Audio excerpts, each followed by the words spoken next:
సీరియల్లో సినిమాలో నటించాలనుకుంటున్నారా? అయితే వెంటనే మా యాక్టింగ్ స్కూల్లో జాయిన్ అవ్వండి. నమస్తే, welcome back to Suman T. Present మనతో పాటు ఉన్నారు ఎడ్యుకేషన్ కన్సల్టెంట్ దుర్గశ్రీ గారు. నమస్తే మ్యామ్. నమస్కారం అండి. మేడం, మన ఎడ్యుకేషన్ సిస్టమ్ గురించి మాట్లాడుకుంటే అంటే గుడ్ ఆర్ బ్యాడ్ అని పక్కన పెడితే కొంచెం స్ట్రెస్ఫుల్ ఎడ్యుకేషన్ అని చెప్పుకోవాలి. ఏదైనా సరే ఎగ్జామ్స్ విషయంలో కానీ, ఎల్కేజీ నుంచి చూడండి, ఎల్కేజీ అంటే ఇంకా ఎల్కేజీ కింద ఉంటుంది కదా, కిండర్ గార్డెన్ అంటారు. అక్కడ కూడా ఈ మధ్యన కొన్ని టెస్టులు పెట్టడాలు ఇవన్నీ జరుగుతున్నాయి. ఫస్ట్ క్లాస్ ఎల్కేజీ నుంచి ఎగ్జామ్స్ ఉంటాయి. ఇంకా నేను ఈ మధ్యన ఒక ఆర్టికల్ చదివాను, మీకు కూడా పంపించాను. అది ఫిన్లాండ్లో ఎడ్యుకేషన్ సిస్టమ్ ఎలా ఉంది, అక్కడ ఓన్లీ మదర్ టంగ్లోనే సబ్జెక్ట్స్ అంతా చెప్పడం జరుగుతుందంట. 9th వరకు కూడా ఎగ్జామ్సే ఉండవంట. మరి 9th వరకు ఎగ్జామ్స్ ఉండవంటే ఇక మన దగ్గర అసలు చదవరేమో మరి అలా అంటే మరి మన దగ్గర ఎడ్యుకేషన్ ఎలా ఉంటుందండి? ఫస్ట్ క్లాస్ నుంచే వాడు అసలు చదువుతూ ఉండాలి, పరీక్షలు first term, second term, third term అని చెప్పేసి. అంటే ఒక్కసారి మనం ఫిన్లాండ్ చదువుల గురించి మాట్లాడుకుంటే, అంటే మన ఎడ్యుకేషన్ సిస్టమ్ కూడా అలా చేంజ్ అవుతే ఎలా ఉంటుంది అసలు? అంటే అలా ఉండడం వల్ల మనకేమైనా లాసెస్ ఉంటాయా? అంటే మీరు అన్నది కరెక్టే. ఫిన్లాండ్ ఎడ్యుకేషన్ వరల్డ్ లో టాప్ నాచ్ అని డెఫినెట్ గా అందరం యాక్సెప్ట్ చేస్తాం. Not just as an educationist but otherwise చాలా రారల్స్ అనేది ఫిన్లాండ్ ఎడ్యుకేషన్. వాళ్ళ సింపుల్ టెక్నిక్ అండి వాళ్ళది. గ్రేడ్ 1 అని కాదు, బై ద ఏజ్ ఆఫ్ 5 వాళ్ళు స్కూల్ స్టార్ట్ చేస్తారు. వాళ్ళకి ఏది పుస్తకాల్లో కూర్చుని చదవాలి ఇది అది లేదు. వాళ్ళు సింపుల్ది నేర్చుకుంటున్నారు. ఏంటి, ఒక గ్లోబల్ సిటిజన్గా నేను ఏం నేర్చుకోవాలి? నేను మీతో కమ్యూనికేట్ చేయాలి కదా. నేను మీకు కమ్యూనికేట్ చేయాలి అంటే నా చేతులు మాట్లాడాలి, నేను మాట్లాడాలి, నా బాడీ మాట్లాడాలి, అండ్ నా పేషెంట్స్తో కూడా ఉండాలి కదా. ఒక బాడీ లాంగ్వేజ్ అదే ఉంటాయి కదా, verbal communication, non verbal communication. అవి పుస్తకాల నుంచి నేర్చుకోలేదు కదా, అది వాళ్ళు లైవ్గా నేర్చుకుంటారు. ఇదే కాకుండా ఫిజికల్ డెవలప్మెంట్ ఉండాలి, ఇమోషనల్ డెవలప్మెంట్ ఉండాలి, మెంటల్ డెవలప్మెంట్ ఉండాలి, సోషల్గా నేను ఎట్లా ఉన్నాను, నేను సోషల్ స్కిల్స్ అనేది ఎట్లా డెవలప్ చేసుకోవాలి, ఇవన్నీ. ఇదే కాకుండా నేచర్ని నేను ఎట్లా రెస్పెక్ట్ చేయాలి, నేచర్ని నేను రెస్పెక్ట్ చేస్తే అది నన్ను రెస్పెక్ట్ చేస్తుంది. అలా అని నేను ఎదుటి మనిషిని రెస్పెక్ట్ చేయకుండా చెట్టును చేయమని నేను రెస్పెక్ట్ చేస్తాను అంటే that does not equate, right? So ఫిన్లాండ్లో వాళ్ళు ఫోకస్ చేసేది ఏంటంటే ప్రైమరీ ఎడ్యుకేషన్ నుంచి mental development and physical development చూస్తున్నారు. వాళ్ళు ఎగ్జామ్ పెట్టకపోవచ్చు, బికాస్ ఎగ్జామ్ అన్న డెఫినేషన్ డిఫరెంట్ వర్డ్స్ ఉన్నాయి. టెస్ట్ ఏంటి, end of the chapter assessment ఏంటి, ఇవాల్యుయేషన్ ఏంటి, ఎగ్జామినేషన్ ఏంటి. వాళ్ళకి ఎగ్జామ్ లేకపోవచ్చు, కానీ continuous process of evaluation and feedback. Okay, అంటే ఏంటి, నువ్వు ఇవాళ చాలా బాగా ఆ పర్టికులర్ ప్రాబ్లమ్ని సాల్వ్ చేశావు. ఇప్పుడు చెట్లకు నీళ్లు పోస్తున్నాడు పిల్లవాడు, 5-6 సంవత్సరాలు. ట్యూబ్కి ఒక చిన్న కన్నం పడ్డది. ఆ కన్నాన్ని ఎట్లా మెండ్ చేసి అది ప్రాపర్గా వర్క్ అవుతుందా లేదా చూడాలి. అది ఆ అబ్బాయికి టెస్ట్ లాగా ఇస్తున్నాను, రైట్?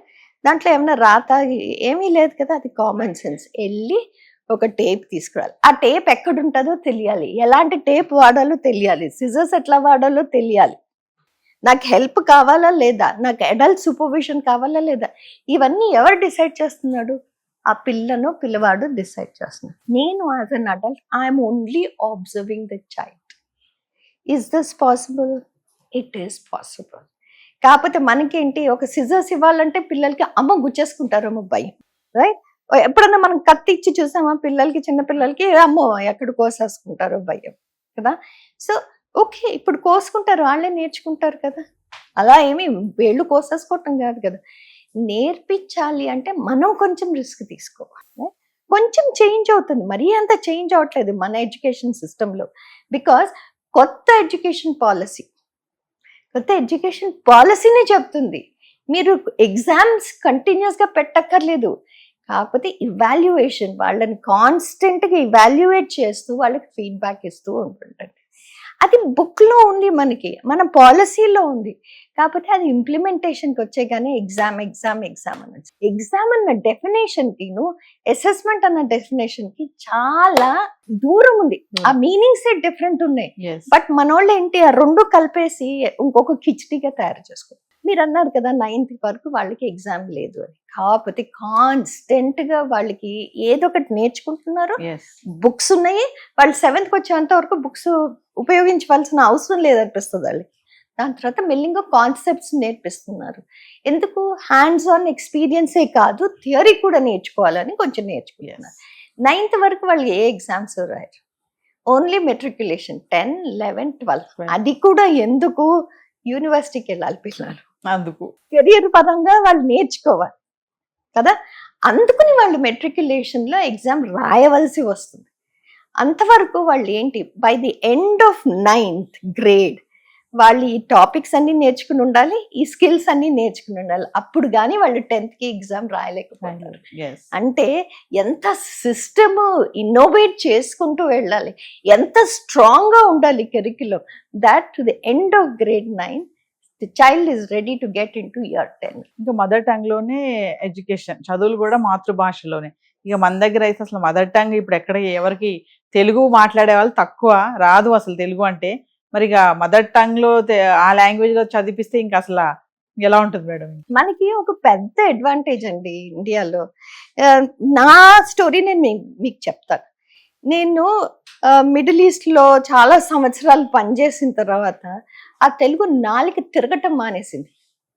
నేను మాట్లాడితే అందరూ బాబాయ్ ఏంటి తెలుగు అన్నట్టు తయారయ్యాను నేను. అంటే ఏంటంటే some other language is over pouring my intelligence, right? కాకపోతే మెల్లిగా మళ్ళీ వెనక్కి ఒక స్టెప్ వెనక్కి తీసుకుని నేను ఎందుకు తెలుగులో మాట్లాడలేకపోతున్నాను, నేను మాట్లాడలేకపోతున్నాను కానీ నా ఆలోచన నా మాతృభాషలో లేదా. అప్పుడు మెల్లిగా ఆలోచించడం లేదు, నాకు ఎవరి మీద కోపం వచ్చింది, నేను ఎవరినన్నా తిట్టాలి, నేను అది ఫస్ట్ నా బుర్రలో తెలుగులో తిడుతున్నానా, హిందీలో తిడుతున్నానా, ఇంగ్లీష్లో తిడుతున్నానా? నేను ఫస్ట్ తెలుగులోనే తిడుతున్నాను. నాకు ఫస్ట్ ఏదైనా ఆలోచన అంటే నేను బుర్రలో థాట్ ప్రాసెస్ ని నేను డివైడ్ చేసుకుంటూ వెళ్తుంటే ఒక్కొక్కటి నాకు ఏ లాంగ్వేజ్ లో ఆలోచిస్తుంది, నేను తెలుగులోనే ఆలోచిస్తున్నాను. సో మనకి బై బర్త్ ఒక లాంగ్వేజ్ తో పుడతాం మనం, అది మనకి మాతృభాష అనేసారు. మాతృభాష ఒకటే కాదు కదా, పేరెంట్ భాష కూడా అవ్వచ్చు కదా, లోకల్ భాష కూడా అనొచ్చు కదా. ఇక్కడ ఎంతో మంది ఉన్నారు తెలుగు కాని వాళ్ళు, వాళ్ళు ఎలా నేర్చుకున్నారు? అది వాళ్ళ పేరెంట్ లాంగ్వేజ్ కాదు, మదర్ లాంగ్వేజ్ కాదు, మదర్ టంగ్ కూడా కాదు, అది లోకల్ లాంగ్వేజ్. సో మనము ఏ ఎన్వైరన్మెంట్ లో పెరుగుతున్నామో ఆ లాంగ్వేజ్ మనం నేర్చేసుకుంటాం కదా. అది ఫస్ట్ సర్వైవల్ మనకి. అది రాకుండా నేను ఇంగ్లీష్ లోనే మాట్లాడతాను అంటే అది సమంజసం కాదు. పోనీ అది నేను నార్త్ నుంచి సౌత్కి వచ్చాను, సౌత్ నుంచి నార్త్కి వచ్చాను, వెళ్ళాను. నాకు ఓన్లీ మీన్స్ ఆఫ్ కమ్యూనికేషన్ ఏంటి, లాంగ్వేజ్ కదా. నాకు హిందీ రాలేదు అంటే ఇంగ్లీష్లో మాట్లాడతాను. అదే నార్త్ నుంచి సౌత్కి వచ్చినోడు వాడికి ఎవరికి తెలుగు తమిళ్ రాకపోతే ఏ లాంగ్వేజ్లో మాట్లాడతారు, హిందీ అన్నా ఇంగ్లీష్ అన్నా. అట్లాంటి సిచ్యువేషన్లో ఇట్ ఈస్ డిఫరెంట్. బట్ ఇంట్లో నానమ్మ అమ్మమ్మ అందరూ ఉంటారు, తల్లిదండ్రులు ఉంటారు, వాళ్ళందరూ తెలుగు ఫ్యామిలీ నుంచే వచ్చారు, బట్ వాళ్ళు ఇంగ్లీష్లోనే మాట్లాడుకుంటారు. That is so unfortunate. నేను ఎందుకు ఇంత స్పెసిఫిక్గా అంటున్నానంటే మనకి తెలుగు అనే కాదు మాతృభాషలో అడ్వాంటేజెస్ చాలా ఉన్నాయి. ఒక ఫార్మేషన్ ఆఫ్ ది ఐడియా. ఇప్పుడు మీరు యూనివర్సిటీలో తెలుగు స్పీకింగ్ వాళ్ళే మీకు, ఇప్పుడు మీరు నార్త్ ఢిల్లీకి వెళ్ళారు, యూనివర్సిటీలో మీరు చదువుతున్నారు, అక్కడ తెలుగు నువ్వు కూడా తెలుగులో మాట్లాడతావా అన్న రియాక్షన్ వస్తుంది. అక్కడ ఒక చిన్న తెలుగు గ్రూప్ ఫామ్ అవుతుంది. అంటే ఏంటి, కమ్యూనికేషన్ డెవలప్ అవ్వలేదు, అక్కడి నుంచి ఐడియాస్ రాలేదు, అక్కడి నుంచి not just about presentation skills వస్తాయి, థాట్ ప్రాసెస్ వస్తాయి. ఆ నలుగురు తెలుగు వాళ్ళు మీరు కలిసినప్పుడు వాళ్ళు సేమ్ మీ డిపార్ట్మెంట్ నుంచి అవ్వక్కర్లే కదా. మీరు జర్నలిజంలో ఉంటే ఒక లిటరేచర్ దాంట్లో ఉంచొచ్చు, ఎన్ని ఐడియాస్ వస్తాయండి. మనం మాట్లాడితేనే కదా అది తెలిసేది. ఇంకోటి మీరు అసలు ఇది ఎప్పుడైనా ఆలోచించారో లేదో, మన మూల స్థానం ఎక్కడుందో అక్కడ చాలా పాజిటివ్ ఎనర్జీ ఉంటుంది. ఇంట్లో మనం తెలుగు స్పీకింగ్ వాళ్ళము or Tamil speaking or Marathi speaking వాళ్ళము అని మనకి తెలిసినప్పుడు ఇంట్లో తల్లిదండ్రులతో గ్రాండ్ పేరెంట్స్తో మనం ఆ భాషలో మాట్లాడలేకపోతే మన పూర్వీకులు ఎట్లా బతికారు, వాళ్ళు నేర్పబిల్చిన విద్య ఎట్లా వచ్చింది, మంచి నీతులు సూక్తులు అవన్నీ ఎక్కడి నుంచి వస్తాయి, అవన్నీ తెలియాలి కదా. అవన్నీ తెలియకుండా ఇంగ్లీష్ భాషని మనం నేర్చుకుంటాము అంటే I don't know. English is necessary, ఎందుకంటే that's the only universal language as of now. అది ఎట్లయినా నేర్చుకోవాలి, but every language has importance. So Telugu అనే కాదు, ఏ లాంగ్వేజ్ అన్న మాతృభాష is one of the most important aspect of school life. ఇప్పుడు ఫిన్లాండ్ వాళ్ళ అంత ప్రాస్పరిటీ ఎందుకు చూస్తున్నారు ఎడ్యుకేషన్ ఇండస్ట్రీ? పిల్లలందరూ వాళ్ళ లొకాలిటీలో వాళ్ళు ఎక్కడికన్నా వెళ్ళి బతకగలరు, వాళ్ళ కంట్రీలో వాళ్ళు ఎక్కడికన్నా వెళ్ళి బతకగలరు. ఎందుకంటే వాళ్ళకి తెలిసినది వాళ్ళ భాష, ఆ భాషతో పాటు కల్చర్ వాళ్ళది ఏంటో తెలుస్తుంది. మన కల్చర్ మనకి ఏంటో మనకి తెలియకపోతే ఇంకేం తెలుస్తుంది కదా. సో మాతృభాష, parent language or local language చాలా ఇంపార్టెంట్. అది ఎక్కడి నుంచి స్టార్ట్ అవుతుందంటే స్కూల్ నుంచే స్టార్ట్ అవుతుంది. నేను అంటలేదు అందరు తెలుగు మీడియంలో చదువుకోండి, హిందీ మీడియం, ఇంగ్లీష్ ఎవరో, నేను అది అంటలేదు. కాకపోతే ఇప్పుడు మనకి అడ్వాంటేజ్ సిబిఎస్ఈలో కూడా ఉంది, 3 లాంగ్వేజ్లు, మళ్ళీ 3 లాంగ్వేజ్లు తీసుకొచ్చేస్తారు కదా హై స్కూల్ వరకు. It's a beautiful part of it. So అంటే బుక్ నాలెడ్జ్ కంటే ప్రాక్టికల్ నాలెడ్జ్ కూడా చాలా ఇంపార్టెంట్ అంటారు ఫైనల్, అంతే కదా మేడం? ఎస్.